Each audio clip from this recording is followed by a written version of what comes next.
May 15, 2025.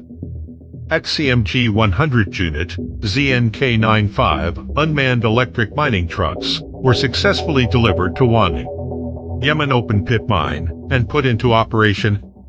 XCMG's cluster of 100-unit unmanned electric mining trucks, which can achieve continuous 3-shift operation under -40 degrees Celsius using a pure electric drive system.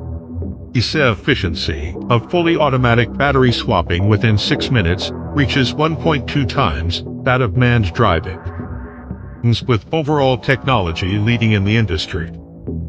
The Unmanned Electric Mining Truck Project is the industry's first intelligent battery swapping unmanned mining truck cluster equipment and system, integrating core technologies such as unmanned driving, 5G communication, intelligent battery swapping, intelligent safety control, etc., using PV green electricity to achieve zero carbon operation in the transportation process.